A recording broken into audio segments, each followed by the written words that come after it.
Clydesdales, you can do it. Hey guys, so it's been a long day for me. As you can see, it's lighter than normal. Just now getting out for my ride. Had a lot of different stuff to do this morning. Did a lot of yard work, and it is 100 degrees today in Tucson, so it was pretty warm, sweaty. I'm exhausted. Really don't want to go out and do this, but I need to. And that's one of the biggest things, is just consistency with this stuff. You just got to go out and keep doing it, being consistent. I'm gonna go for a low impact ride. It got wet fast. Holy cow. That's wonderful Tucson monsoons. I ended up cutting my ride really short because I didn't put any glasses on. It was getting later, and so I didn't put my sunglasses on. And usually I'll throw on safety glasses if I'm riding midday to help keep bugs out, but didn't, and I started. I don't know if you could see on my face, I haven't looked at it yet, but I was getting rocks and everything kicked up in my eyes, and it's getting to be unsafe conditions. If you're going out, go out, but don't put yourself in a position where it's unsafe for you, gonna hurt your body. Just, you know, use a little common sense, but you guys can do it. Alrighty, that's another swim down in the books. I rode bike down today to the clubhouse. It's about 2.5, 3-ish miles.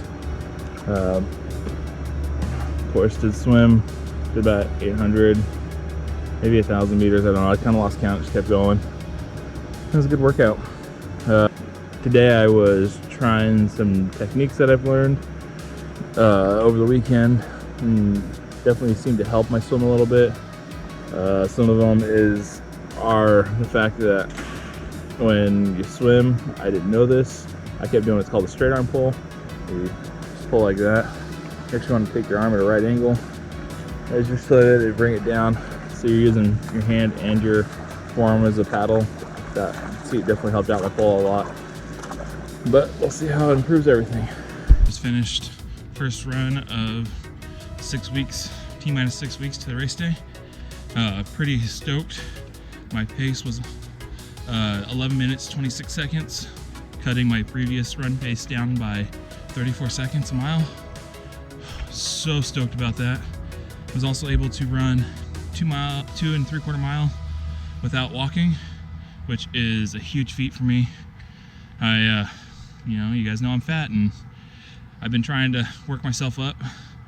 It's wonderful because I talked about in a previous video how if you're gonna invest in anything first for a triathlon, good running shoes. My body doesn't hurt. There's no way I'd be able to run that far a distance that quick of a time if I didn't invest in good shoes. You know, I'm still riding the cheap Walmart bike and swimming with bare minimum gear. I don't have any of the training gear that a lot of the guys are using. I don't have any like paddles for the hands or anything, but I did invest in the running shoes, and that is a huge thing. It's really helped me out.